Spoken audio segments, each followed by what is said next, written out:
Teryl. It's really lovely to have you back from your leave break. Thanks, Cathie.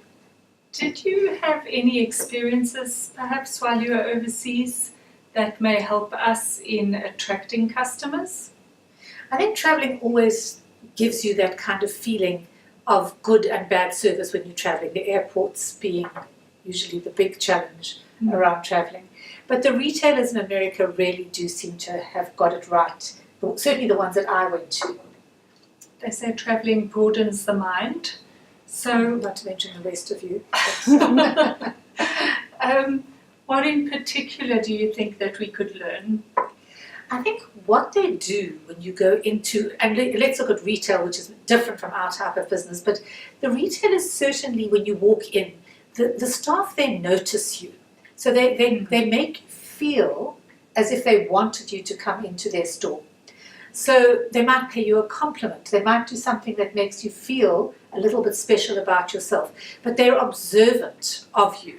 And I think that is a big lesson to learn, is how observant are we of our clients when we're talking to them. Because it certainly makes a big difference. I do resent going into a store and having to actually say to someone, hello, would you assist me, when they seem to be doing nothing actually at the time.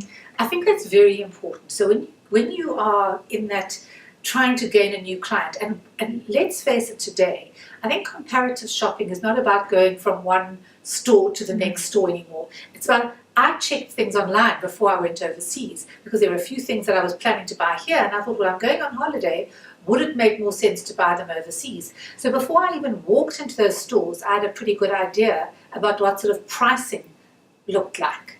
So, and everybody, I think, is, well, not everybody, but most people are starting to do that kind of online comparative shop, and then they go in and want to purchase. So then you really want somebody to be looking excited about having you in their store when you walk in.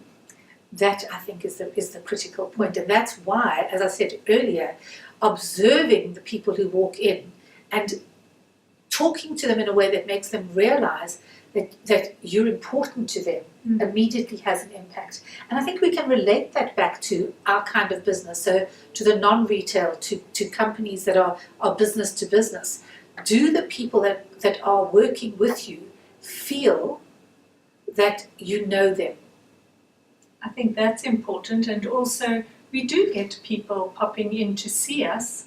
Does everybody in our business make them feel welcome when they're in our office space? Well, I think that's really important because you do have those kind of experiences. I had quite a negative one recently. I often go to a restaurant in a particular shopping centre because they make a drink that I really like.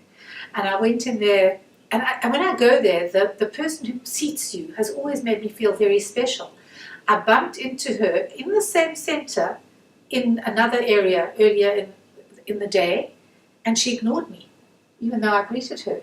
So what I felt when I went back to the restaurant, and she seated me and she was very friendly, that now we were talking insincerely. And and it was such a small thing, but it made me feel like she didn't care about me as a client.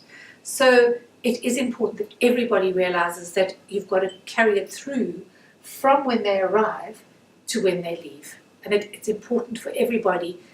It's got to be inculcated into your culture, I think. And while we can understand that perhaps she didn't recognize you out of context, if we are client-facing, we need to be friendly to people at all times, no matter where we are.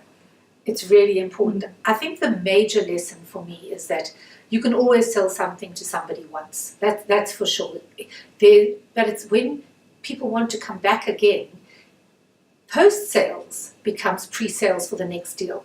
And I think that's a really important message to get across to your whole staff, to your whole company, is that you're always selling. You always have to be positive. You always have to be constructive. And exactly what you just said, Cathie, you have to be friendly all the time. Good lesson to learn. Thanks, Teryl.